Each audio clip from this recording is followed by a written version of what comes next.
ರೈತ ಹೋರಾಟಕ್ಕೆ ಎಲ್ಲಿವರೆಗೆ ಹೋರಾಟ?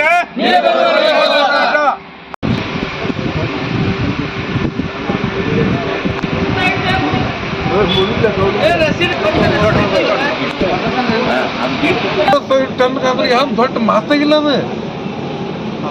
ನಾ ಏನನ್ನೋದು, ಇದು ಪ್ಲೇಟ್ ಸಲುವಾಗಿ ಇಷ್ಟೆಲ್ಲ ನೀರು ಹೋಯ್ತು. ಇದು ಈ ಪ್ಲೇಟ್ ಕೆಟ್ಟಾಗೆ ಇದಾಗಿರುತ್ತೆ. ಪ್ಲೇಟ್ ಸಲುವಾಗಿ ಇದು ಆಕ್ಚುಲಿ ಇದು ಒಂದು ಗೇಟ್ ಪ್ಲೇಟ್ ಭಾಳ ಆದ್ರೆ ಒಂದು 5-6 ಲಕ್ಷ ರೂಪಾಯಿ ಒಂದು ಗೇಟ್ ಸಲುವಾಗಿ. ಸರ್ ಈ ಗೇಟ್ ಇದು ಮಾಡಿ ಸರ್ ಉಳಿಕೆ ಸ್ಟ್ರಕ್ಚರ್ ಎಲ್ಲ ಐತಿ, ಬರೀ ಪ್ಲೇಟ್ ಅಷ್ಟ. ಪ್ಲೇಟ್ ಅಂದ್ರೆ ಏನೂ ದೊಡ್ಡ ಮಾತಲ್ಲ. ಮತ್ತು ಅದು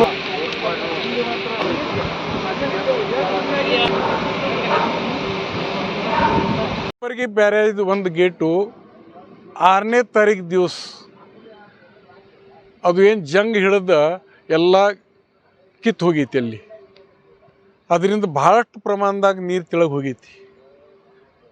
ಅದು ಬಂದ್ ಮಾಡೋ ಸಲುವಾಗಿ ಈ ಡಿಪಾರ್ಟ್ಮೆಂಟ್ದವ್ರಾಗಲಿ ಟೆಕ್ನಿಕಲ್ ಮಂದಿ ಇಲ್ಲಿ ಬಂದು ಅವರು ಏನೇನು ಪ್ರಯತ್ನ ಮಾಡ್ತಿದ್ರು. ಅದರಲ್ಲಿ ನಾವು ಬಂದು ಏನೂ ಡಿಸ್ಟರ್ಬ್ ಮಾಡೋದು ಬೇಡ, ಅವ್ರ ಕೆಲಸ ಅವ್ರು ಮಾಡಲಿ. ಮತ್ತು ಅದ್ರಾಗ ಡಿಸ್ಟರ್ಬ್ ಮಾಡಿದರೆ ಮತ್ತು ನೀರು ಹೆಚ್ಚು ಹೋಗೋದು ಬೇಡ ಅಂತೇಳಿ ನಾವು ಅವ್ರಿಗೇನು ಇನ್ನೂ ತಕ್ಕ ಡಿಸ್ಟರ್ಬ್ ಮಾಡಿಲಾಗಿದ್ದೀವಿ. ಆದರೆ ಇವತ್ತು ಅದೆಲ್ಲ ಅವ್ರು ಏನು ಮಾಡೋದೆಲ್ಲ ಮುಗಿಸ್ಯಾರ. ಅದಕ್ಕೆ ಇನ್ನು ಏನು ಮುಂದೆ ಏನು ಆಗೋದೈತೆ ಅಂತೇಳಿ ಪರಿಸ್ಥಿತಿ ನೋಡ್ಲಾಗ ನಾ ಇಲ್ಲಿ ಬಂದೀನಿ. ಇಲ್ಲಿ ಬಂದು ನೋಡಿದಾಗ ಇನ್ನೂ ಭಾಳಷ್ಟು ದೊಡ್ಡ ಪ್ರಮಾಣದಾಗ ನೀರು ಹರಿದು ತೆಳಗೆ ನಡೆದೈತಿ. ಇದೇ ರೀತಿ ಈ ನೀರು ತೆಳಗೆ ಹೋದ್ರೆ ನಮಗೆ ಬ್ಯಾಸ್ಗ್ಯಾಗ ನೀರು ಸಿಗಂಗಿಲ್ಲ. ಮಾರ್ಚ್, ಏಪ್ರಿಲ್, ಮೇ 3 ತಿಂಗಳು ನಮ್ಮಲ್ಲಿ ನೀರು ಕುಡಿಲಕ್ಕೆ ನೀರು ಸಿಗಂಗಿಲ್ಲ.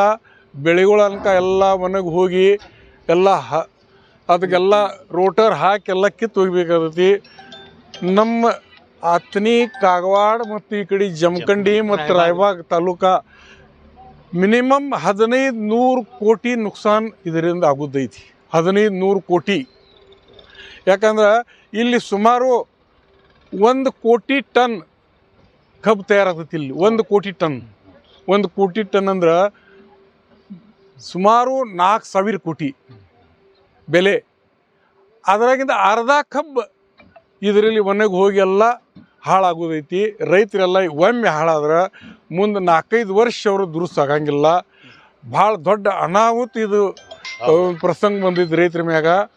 ಮತ್ತು ಸರ್ಕಾರ ಈಗ ಇದು ಆಗೋದ ಕಾರಣ ಬೇರೆ ಏನೂ ಇಲ್ಲ, ನಿರ್ಲಕ್ಷ್ಯ ಅತಿಲ್ಲ. ಇದು ಒಂದೇ ಒಂದು ಯಾರೂ ನೋಡಿಲ್ಲ. ಇದು ಈ ರೀತಿ ಆಗಿತ್ತು. ಇದೇನು ದೊಡ್ಡ ಮಾತು ಇರೋಂಗಿಲ್ಲ, ದೊಡ್ಡ ಟೆಕ್ನಾಲಜಿ ಇರೋಂಗಿಲ್ಲ.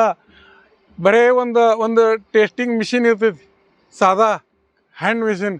ಅದು ಬರೀ ಹಚ್ಚಿದ್ರೆ ಥಿಕ್ನೆಸ್ ತೋರಿಸ್ತೈತಿ. ಅದು ಈ ಥಿಕ್ನೆಸ್ ಎಷ್ಟೈತಿ? 12 mm, 30, 16 mm, 10 mm ರಿಕ್ವೈರ್ಡ್ಕಿಂತ ಒಳಗೆ ಬರ್ತಾರೆ. ಅದು ಪ್ಲೇಟ್ ತೆಗೆದು ಬೇರೆ ಪ್ಲೇಟಲ್ಲಿ ವೆಲ್ಡಿಂಗ್ ಮಾಡಿ ಕುಣಿಸ್ಬೇಕಾಗ್ತೈತಿ. ಇದೇನು ದೊಡ್ಡ ಮಾತಿಲ್ಲಾಗಿತ್ತು. ಈ ರಿಪೇರಿಯನ್ನು ಮಾಡೋದೈತಿ. ಇದು ಭಾಳ ಆದ್ರೆ ಒಂದು 10-15 ಲಕ್ಷದ ಕೆಲಸ ಇತ್ತಿದು. 10-15 ಲಕ್ಷದ ಕೆಲಸ ದುರ್ಲಕ್ಷ್ಯ ಮಾಡಿದ್ರಿಂದ ನಮಗೆ ಸುಮಾರು 1500 ಕೋಟಿ ರೈತರ ನುಕ್ಸಾನ ಆಗ್ಲಾಕತೈತಿ. ಮತ್ತು ನಾವು ಇವತ್ತು ಹೇಳ್ತೀವಿ, ಇದು ಪೂರ್ಣ ಬಂದ್ ಮಾಡಿ ಮತ್ತು ಮ್ಯಾಗಿಂದ ಮಹಾರಾಷ್ಟ್ರದಿಂದ ಇರಲಿ ಅಥವಾ ಹಿಡಕಲ್ ಘಟಪ್ರಭಾದಿಂದ ನೀರು ಬಿಟ್ಟು ನಮಗೆ ವ್ಯವಸ್ಥೆ ಮಾಡಿ ಕೊಡ್ಲಿಕ್ಕರ ನಾವು ಈ ಎಲ್ಲ 4-5 ತಾಲೂಕಾ ಮಂದಿ ಹಾಳಾಗುತ್ತವೆ. ಅದಕ್ಕೆ ನಾವು ಇವತ್ತು ಹೇಳ್ತೀವಿ, ಇದು ಮಾಡ್ಲಿಕ್ಕೆ ನಾವು ದೊಡ್ಡ ಪ್ರಮಾಣದಲ್ಲಿ ಹೋರಾಟ ಅಂದ್ರೆ ಮುಂದೆ ಅದೆಲ್ಲ ಹಾಳಾಗಿ ಸಾಯುದೈತಿ. ಅಂದ್ರೆ ಹೋರಾಟ ಆಗಿ ಸತ್ರ ಏನು ಅಡ್ಡಿಲ್ಲ ಅಂದ್ರೆ ಈ ಸ್ಟೇಜ್ನಾಗ ಬಂದಿತ್ತು. ಅದಟ್ಟು ಮಾಡವ್ರ ಇಲ್ಲಿಗೆ ನಾವು ಯಾರೂ ಉಳಿಯಂಗಿಲ್ಲ. ಇಲ್ಲಿ 2 ಸಾರಿ ನೀರು ಹೋದಾಗ ನಾನು ನೋಡಿನ 18ಗೆ ನೀರು ಹೋಗಿತ್ತು. ಪೂರ ಎಲ್ಲ ಇವು 4 ತಳಗೆ ಟೋಟಲ್ ಹಾಳಾಗಿ ಹೋಗಿದ್ದು. ನಾವು ಪ್ರತ್ಯಕ್ಷವಾಗಿ ಎಲ್ಲ ಕಡೆ ಅಡ್ಡಾಡಿ ನೋಡಿನ. ಈಗ ಭೀ ಅದೇ ಪ್ರಸಂಗ ಬರೋದು.